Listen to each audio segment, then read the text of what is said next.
여러분에게 가족은 어떤 의미입니까? 가족하면 어떤 것이 생각나고 어떤 느낌이 드십니까? 가족을 정말 애정하시는 분들이 있을 것이고, 불행하지만 가족하면 또 애증하시는 분들도 있을 것입니다. 또 미운정, 고운정 또 다 드는 것이 가족 아니겠습니까? 이 자리에 계신 분들은 이미 또 가정을 이루시고 또 자녀를 또 출가까지 하시고 또 손자 손녀까지 보신 분들이 있으실 걸로 압니다. 제가 경험상으로 어색하면서도 참 확실하게 느끼는 것은 무엇이냐 하면, 제가 이제 딸을 낳고 이렇게 아버지가 되어 보니까 저의 아버지가 할아버지가 되니까 사람이 완전히 바뀌어 있더라라는 겁니다. 이게 참 어색하더라고요. 그 모습을 보니까. 저희 아버지도 전형적인 경상도 남자셔가지고 애정 표현을 하시거나 이렇게 따뜻하게 이렇게 해주는 그런 성격이 아니셨습니다. 그런데 이제 손자 손녀가 태어나니까 완전히 사람이 바뀌셔가지고 이런 모습이 있었나 이렇게 생각할 때가 많이 있는 것 같습니다. 여러분, 가정은 우리가 선택할 수가 없습니다. 제가 태어나기 전에 어머니와 아버지를 선택해서 태어나는 것이 아닙니다. 모든 것이 그렇지만 특별히 가족은 하나님께서 정해주신 가장 근본적이고 중요한 공동체입니다. 신자는 그래서 하나님께서 주신 이 가정을 믿음으로 사랑으로 잘 세워 나가야 할 것입니다. 이 가정의 역할을 제대로 하지 못하는 이 역기능의 가정이 많이 나타나고 있는 현대 사회에서 믿음의 가정의 역할은 어느 때보다 중요한 것 같습니다. 신자의 가정들이 하나님의 사랑을 보여줄 수 있는 그런 믿음의 공동체가 되었으면 좋겠습니다. 여러분의 가족, 여러분의 집안이 하나님의 말씀을 또 드러내고 그 사랑을 드러내는 평안의 가정이 되었으면 좋겠습니다.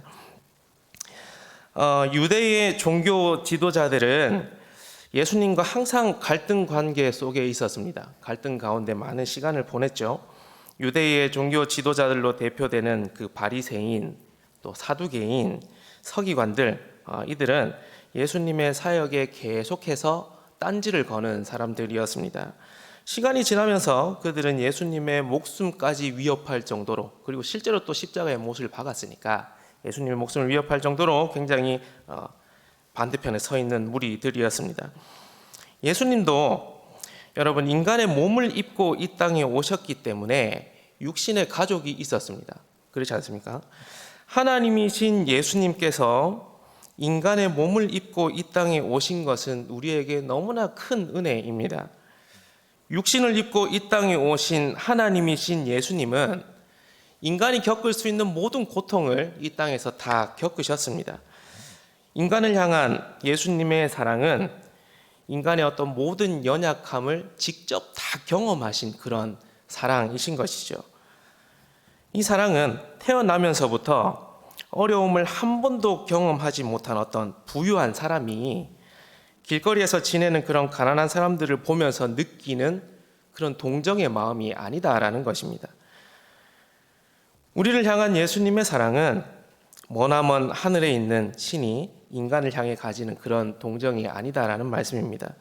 그런 신은 인간의 어려움을 직접 경험하지 않습니다. 그런 신은 멀리서, 그리고 인간 위에 군림하는 그런 신일 뿐입니다. 하지만 우리 주 예수 그리스도는 다르십니다. 예수님은 인간과 같이 되셔서 우리의 모든 아픔을 직접 경험하셨습니다. 어떤 사람은 예수님이 십자가에서 매달리셨을 때 예수님은 하나님이시기 때문에 고통을 못 느끼셨을 것이다, 이런 이야기를 하는 사람도 있습니다. 이것은 예수님이 인간의 몸을 입고 왔다라는 사실을 부정하는 것이죠. 그런 이야기는 우리가 받아들일 수가 없습니다. 그래서 예수님에 대한 이론, 즉 기독론이라는 것을 딱 한 문장으로 정리하면 예수님은 참 하나님이시고 참 인간이시다, 이렇게 정리를 해볼 수 있습니다. 이 둘 중에 어느 하나라도 부정하면 안 되는 것이죠. 이 두 가지를 항상 함께 안고 가야 되는 겁니다. 예수님은 죄인을 구원하시는 전지전능하신 참 하나님이시고 인간의 모든 연약함을 경험하신 참 인간이시다. 이 두 가지를 동시에 기억하셔야 할 것입니다. 이 땅에서 예수님의 아버지와 어머니는 우리가 잘 아는 요셉과 마리아입니다. 이제 또 성탄절이 다가오고 있는데 요셉과 마리아가 예수님의 육신의 아버지 어머니였습니다. 그리고 다들 아시다시피 예수님에게는 형제도 있었습니다. 마태복음 13장 55절에 예수님의 동생들의 이름이 등장하는데 4명 있습니다. 정말 흔하디 흔한 성경에 나오는 흔한 이름입니다. 야고보, 요셉, 시몬, 유다, 이렇게 4명의 형제가 예수님에게 있었습니다. 오늘 본문 46절을 보시면 예수님의 어머니 마리아와 그의 동생들이 예수님께 무슨 말을 하기 위해서 찾아왔습니다. 예수님을 찾아왔습니다. 여러분, 마리아와 그의 동생들이 예수님을 왜 찾아왔겠습니까? 여기서는 약간의 또 상상력을 좀 더해 볼 수 있는데 마가복음 3장 20과 21절에 그 힌트가 좀 들어 있습니다. 한번 같이 읽어보겠습니다. 집에 들어가시니 무리가 다시 모임으로 식사할 겨를도 없는지라. 예수의 친족들이 듣고 그를 붙들러 나오니 이는 그가 미쳤다 하밀러라. 아멘. 여러분, 예수님은 정말 식사할 겨를이 없을 정도로 바쁘게 사역을 하셨습니다. 그 사역의 양이 어마어마했다라는 것이죠. 사람들이 예수님 주변을 떠나지를 않았습니다.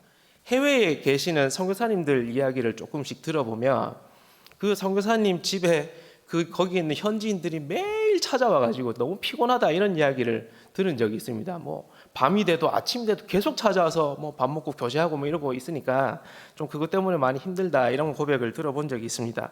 마찬가지로 예수님도 사역하실 때 주변에 사람들이 너무나도 많이 몰려 있으니까 오늘 방금 읽은 말씀대로 식사할 겨를도 없이 사역의 그 강도가 굉장히 셌다라는 것을 볼 수 있습니다.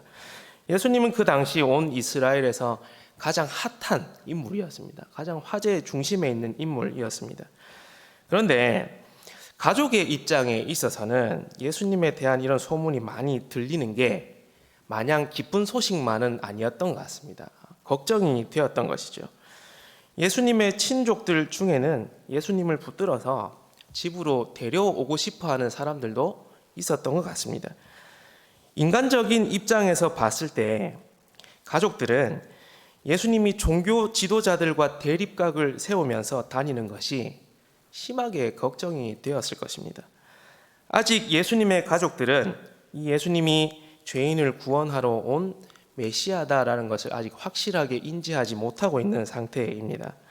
그래서 친족들은 예수님을 향해 미쳤다라는 생각까지 할 정도로 걱정이 많았던 것 같습니다. 이에 마리아와 동생들은 예수님을 찾아와서 이제 그만하고 빨리 집으로 가자. 이제 소문 이런 거 많이 돌면 안 좋으니까 걱정 많이 되니까 이제 집으로 가자. 이런 식의 말을 하려고도 했던 것 같습니다. 마리아와 동생들은 지극히 인간적인 관점에서, 지극히 육신적인 관점에서 이 일을 접근하고 있었던 것입니다. 아들을 위하는 어머니의 마음, 그리고 형님을 위하는 동생들의 마음을 인간적인 마음으로는 충분히 이해를 할 수 있습니다. 하지만 오늘 본문에서 예수님은 이 부분에 대해서 예수님의 그 육신의 가족 그리고 제자들에게도 어떤 철저한 가르침을 주고자 하십니다. 한 사람이 예수님께 마리아와 그의 동생들이 찾아와 말하려고 밖에 기다리고 있다라는 말을 전합니다. 이에 예수님께서는 48절에 누가 내 어머니며 내 동생들이냐 이렇게 말씀하십니다. 그러면서 예수님은 손을 내밀어서 제자들을 가리키십니다. 제자들을 가리키시면서 말씀하시죠. 나의 어머니와 나의 동생들을 봐라. 이렇게 말씀을 하십니다. 예수님께서 손을 내밀어서 제자들을 가리키신 것은 굉장히 의미 있는 행동이고 그 제자들을 가리키면서 나의 어머니와 나의 동생들을 보라고 하신 것은 마리아와 그의 동생들에게는 어떻게 보면 굉장히 충격적인 말씀일 것입니다. 예수님은 어머니 마리아와 그의 동생들이 이제는 마치 가족이 아닌 것처럼 나에게 다른 가족이 생긴 것처럼 그렇게 선언을 하고 계십니다. 50절에 예수님은 더 말씀하시죠. 제가 읽겠습니다. 누구든지 하늘에 계신 내 아버지의 뜻대로 하는 자가 내 형제요 자매요 어머니이니라 하시더라. 아멘. 이 말씀에 의하면 예수님의 가족은 하늘에 계신 내 아버지의 뜻대로 행하는 자다. 이렇게 가족의 의미를 새롭게 정리하고 계십니다. 그 어떤 누구든지 하나님의 뜻대로 행하는 자는 모두 예수님의 가족이 될 수 있는 것입니다. 여러분, 예수님은 지금 가족의 개념을 새롭게 정립하고 계십니다. 그리스도인은 하나님 아버지의 뜻을 행하는 자라면 누구든지 가족으로 맞아들일 수 있어야 할 것입니다. 그래서 우리는 형제 자매라는 표현을 쓰지 않습니까? 영적인 아버지, 어머니 이런 표현도 함께 쓰고 있습니다. 오늘 본문에서 예수님께서는 아주 파격적으로 가족의 개념을 말씀하십니다. 예수님은 하나님 아버지의 뜻을 행하는 자들이 우리의 가족이다, 나의 가족이다 말씀하십니다. 그렇다면 마리아와 그의 동생들은 가족이 아니라는 말입니까? 예수님은 지금 혈연 관계를 끊어버리고 무조건적으로 하나님께 헌신해야 한다는 것을 말하는 것은 아닙니다. 예수님께서는 우리가 일반적으로 경험하는 이 가족의 개념, 가족의 범위를 뛰어넘을 것을 말씀하시는 겁니다. 훨씬 더 뛰어넘어야 된다는 것을 말씀하고 계십니다. 이 뛰어넘는다는 게 무시하고 버린다는 게 아니지 않습니까? 여러분, 마태복음 8장에도 이와 비슷한 이야기가 등장합니다. 화면 한번 보시겠습니다. 같이 읽겠습니다. 제자 중에 또 한 사람이 이르되 주여 내가 먼저 가서 내 아버지를 장사하게 허락하옵소서. 예수께서 이르시되 죽은 자들이 그들의 죽은 자들을 장사하게 하고 너는 나를 따르라 하시니라. 아멘. 이 본문이 기록된 단락은 예수님을 따르는 것에 대한 내용이 기록되어 있는 부분입니다. 한 서기관이 예수님께 와서 선생님이여 어디로 가시든지 저는 따르리이다. 마태복음 8장 19절 앞에 있는 본문입니다. 따르리이다라고 고백합니다. 이 예수님께서 말씀하시죠. 여우도 굴이 있고 공중에 새도 거처가 있으되 인자는 머리 둘 곳이 없다. 이렇게 말씀하시고 난 다음에 이어지는 본문입니다. 한 제자가 아버지를 장사하고 난 다음에 예수님을 따르겠다고 고백합니다. 이것도 너무 귀한 고백이지 않습니까? 예수님을 따르겠다고 하는데 정말 귀한 고백입니다. 돌아가신 부모님을 장사하는 일은 여러분 시대와 인종과 국가를 불문하고 최우선 순위라고 할 수 있지 않겠습니까? 아무리 중요한 일이 있다고 해도 돌아가신 부모님을 장사 지내는 일보다 우선 순위로 둘 수 있는 것은 없을 것입니다. 하지만 예수님은 여기에서 죽은 자들이 그들의 죽은 자들을 장사하게 하고 너는 나를 따르라고 말씀하십니다. 여러분, 이 말씀을 보시면서 어떤 생각이 드십니까? 예수님 좀 너무하시네요. 그래도 아버지 장사는 지내게 해주셔야 되지 않겠습니까? 그래도 아버지인데요. 이게 중요하지 않습니까? 이런 생각이 드십니까? 여러분, 예수님은 자신을 따르는 문제에 있어서는 굉장히 단호하십니다. 굉장히 단호하게 말씀하십니다. 예수님은 나를 따르라고 하실 때는 정말 단호하시고 냉정하기까지 하신 그런 말씀을 하십니다. 도대체 예수님은 왜 그러시는 것이겠습니까? 여러분, 이런 선상에 오늘 본문이 연결되어 있습니다. 예수님께서는 어머니와 동생들이 보는 앞에서 가족의 개념을 완전히 바꿔 버리셨습니다. 그 이야기를 들은 가족들의 심정이 어떻겠습니까? 진짜 방금 앞에서 마가복음 아까 읽었던 말씀 속에 있는 것처럼 정말 미친 것일까? 그런 생각을 하지는 않았겠습니까? 여러분, 우리가 이 문제를 해결하기 위해서는 영적이라는 개념을 기초에 두고 생각을 하셔야 합니다. 여러분, 그리스도인은 영적인 존재입니다. 그리고 그리스도인이 모여있는 교회도 영적인 존재입니다. 기독교와 그리스도인과 교회의 본질은 영적이다라는 것에 있습니다. 교회의 본질을 다른 것에, 눈에 보이는 다른 것에 찾는 것이 아니라 영적인 것에서 그 본질을 찾아야 이 문제에 대한 해답이 나올 것입니다. 여러분, 우리는 예수 그리스도의 십자가 죽음과 부활을 믿음으로 고백함으로 구원받은 선택받은 하나님의 백성입니다. 그리스도인은 신앙을 출발하는 그 시작부터가 영적인 것입니다. 현실적인 것이 아니라 시작하는 그 순간부터가 영적인 것의 출발입니다. 영원한 심판을 받아 죽을 수밖에 없던 죄인이 영원한 생명을 가진 의인이 되었다는 것, 최고의 영적인 신비 아니겠습니까? 화면 한번 보시겠습니다. 고린도후서 5장 17절 말씀입니다. 같이 읽겠습니다. 그런즉 누구든지 그리스도 안에 있으면 새로운 피조물이라 이전 것은 지나갔으니 보라 새 것이 되었도다. 에베소서 말씀도 함께 읽겠습니다. 너희는 유혹의 욕심을 따라 썩어져가는 구습을 따르는 옛사람을 벗어버리고 오직 너희의 심령이 새롭게 되어 하나님을 따라 의와 진리의 거룩함으로 지으심을 받은 새 사람을 입으라. 아멘. 여러분, 예수 그리스도를 나의 구주임을 믿음으로 고백하는 그리스도인은 새로운 피조물, 새 것이 되었습니다. 예수 그리스도를 따르는 그리스도의 제자는 여러분 새 사람을 입게 되었습니다. 옛 사람을 벗어버리고 새 사람을 입게 되었습니다. 새 것이 되고 새 사람을 입게 된 그리스도인은 이제 새로운 삶을 살아가게 됩니다. 에베소서 4장 22에서 23절 말씀처럼 유혹의 욕심을 따라 썩어져가는 구습을 따르는 옛사람을 벗어버리는, 그 옛사람을 죽이는 새로운 어떤 영적인 삶을 살게 되는 것입니다. 죽을 길인지 모르고 사탄을 따라갔던 그 옛사람은 사라지고 이제는 사랑과 은혜가 풍성하신 예수님을 따르는 새 것이 된 겁니다. 새로운 피조물, 새 사람이 된 것입니다. 여러분, 이것을 요한복음 3장에서는 다른 단어로 설명을 하는데 거듭남이라는 단어로 동일한 의미를 설명하고 있습니다. 거듭남은 원어적으로 풀이하면 위로부터 새롭게 태어난다 이런 의미입니다. 하늘로부터 다시 태어난다 이런 의미입니다. 이것을 니고데모는 이렇게 이해하죠. 어머니의 뱃속으로 다시 들어가야 됩니까? 두 번째 모태로 들어가야 됩니까? 정말 육체적으로 이해를 하고 있는 것이죠. 이에 예수님께서는 그런 의미가 아니고 영적으로 완전히 새로운 사람이 되는 것이 거듭남이다.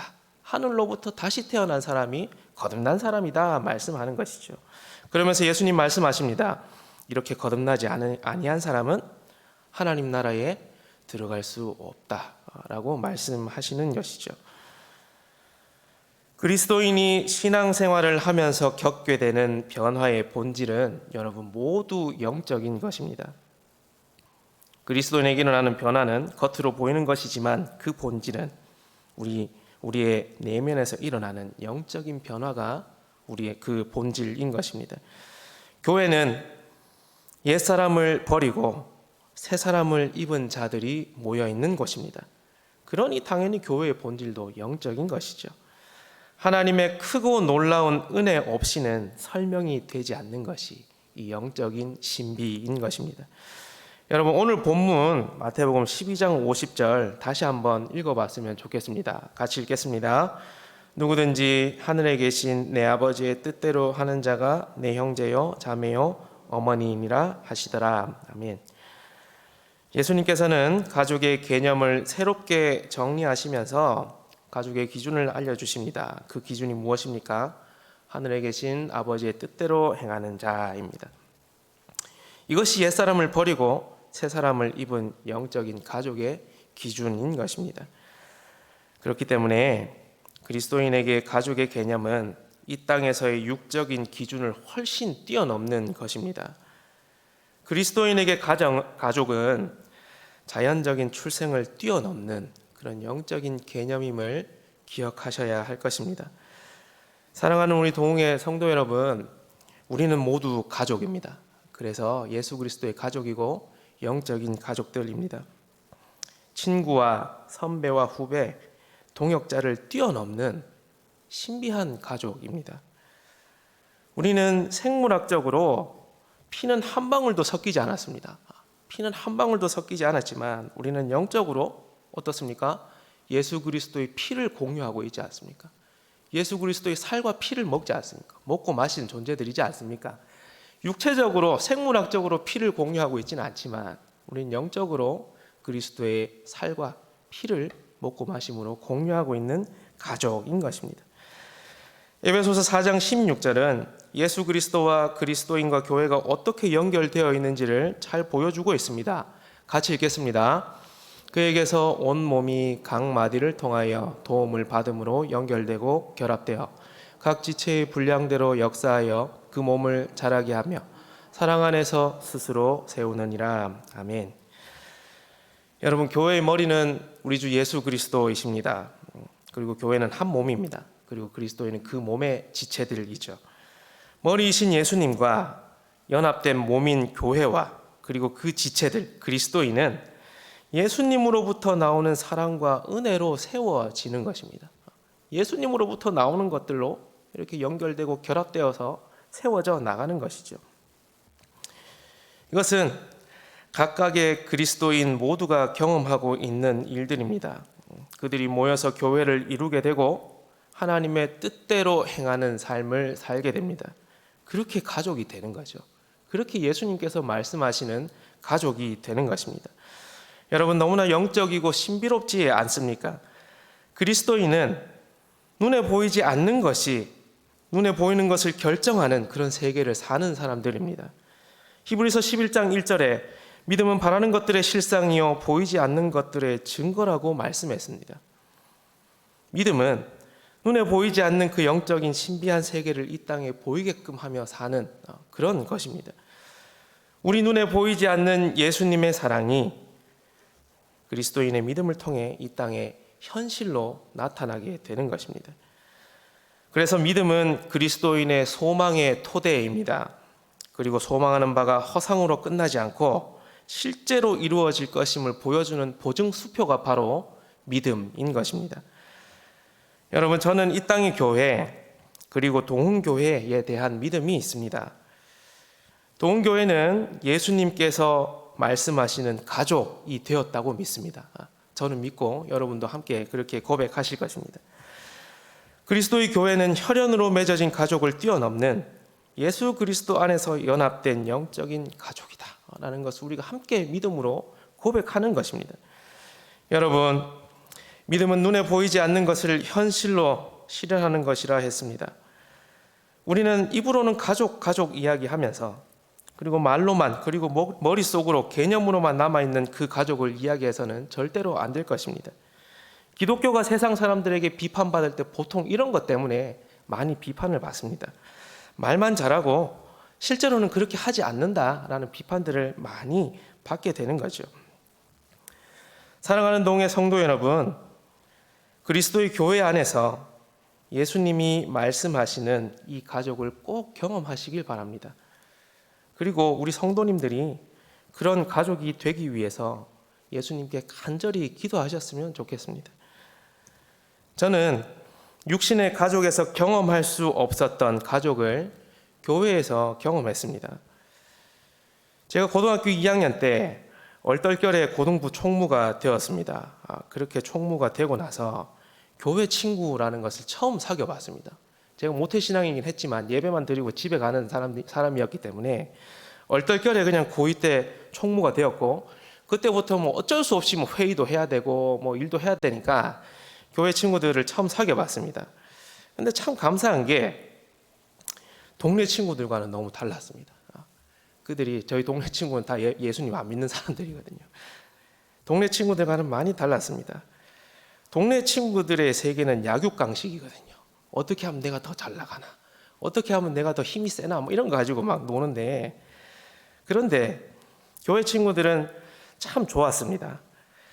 그리고 대학에 와서도 그 교회 친구들과 선배들이 저에게 좋은 가족이 되어 주었습니다. 대학 생활을 적응하고 그리스도인으로 또 승리하며 살아갈 수 있도록 저를 많이 이끌어 주었습니다. 지금 생각해 보니까 하나님께서 저에게 그런 선한 영적인 가족들을 보내주신 것이었습니다. 여러분, 앞에서 말씀드렸듯이 그 사람들 모두 저와 피 한 방울 섞이지 않은 사람들입니다. 하지만 그들은 저의 가족이 되어 주었습니다. 함께 공동체 생활하면서 어떨 때는 진짜 친가족보다 더 친한 것 아닌가? 왜냐하면 밥을 더 많이 자주 먹으니까 더 친한 것 아닌가? 이런 생각을 한 적도 있습니다. 그렇게 어떤 영적인 가족들의 기도와 섬김으로 이 자리까지 잘 올 수 있게 된 것 같습니다. 하나님께서 저에게 영적인 가족인 교회를 통해 아버지의 그 사랑을 보여주신 것입니다. 사랑하는 동해 성도 여러분, 그리스도의 교회가 여러분에게 최우선순위의 영적 가족이 되기를 소망합니다. 예수님께서 가족의 개념을 새롭게 정리하신 데에는 다 이유가 있습니다. 여러분, 우리는 그리스도의 교회를 최우선 순위로 생각하며 살아야 하는 영적인 공동체입니다. 이 부분에서 흐리멍텅하게 접근을 하면 교회는 쉽게 무너질 것입니다. 교회의 본질인 영적인 영역을 놓쳐버리면 세속적인 것이 그 자리를 치고 들어오게 됩니다. 세속적인 부분이 교회를 장악하게 되면 결국 교회는 무너질 수밖에 없습니다. 여러분, 가족의 개념을 바꿀 정도의 우선순위에 대한 확신이 여러분에게 있으시기를 기도합니다. 눈에 보이는 가족 영역을 뛰어넘는, 눈에 보이지 않는 영적인 가족의 의미를 깨달으시며 교회에서 신앙생활을 계속 이어나가시길 바랍니다. 아버지를 장사하는 것보다 예수님을 따르는 것을 우선순위에 둘 정도의 그 큰 믿음이 여러분에게 있으셨으면 좋겠습니다. 여러분, 마가복음 8장 34에서 35절 예수님의 말씀을 기억하셨으면 좋겠습니다. 같이 읽겠습니다. 무리와 제자들을 불러 이르시되 누구든지 나를 따라오려거든 자기를 부인하고 자기 십자가를 지고 나를 따를 것이니라. 누구든지 자기 목숨을 구원하고자 하면 잃을 것이요 누구든지 나와 복음을 위하여 자기 목숨을 잃으면 구원하리라. 아멘. 여러분, 예수님은 제자들에게 그리고 동시에 우리에게 나를 따라오려거든 자기를 부인하고 자기 십자가를 지고 나를 따르라 말씀하십니다. 예수님은 제자들에게 그리고 동시에 우리에게 누구든지 자기 목숨을 구원하고자 하면 잃을 것이요 누구든지 나와 복음을 위하여 자기 목숨을 잃으면 구원하리라 말씀하십니다. 여러분, 참된 신자는 자기를 부인하고 자기 십자가를 지고 예수님을 따르는 사람입니다. 참된 신자는 예수님을 따르는 것을 다른 어떤 일보다 최우선으로 삼고 사는 사람입니다. 그리고 참된 신자는 육적인 가족을 뛰어넘어 영적인 가족의 의미를 깨닫고 사는 사람입니다. 이것을 꼭 기억하시고 신앙생활을 이어가시기를 바랍니다. 말씀을 맺겠습니다. 우리 사랑하는 동해 성도 여러분, 그리스도인과 교회의 본질이 영적이다라는 것을 꼭 기억하시길 바랍니다. 눈에 보이는 것이 아니라 눈에 보이지 않는 영적인 영역을 볼 줄 아는 그런 신자들이 되시기를 바랍니다.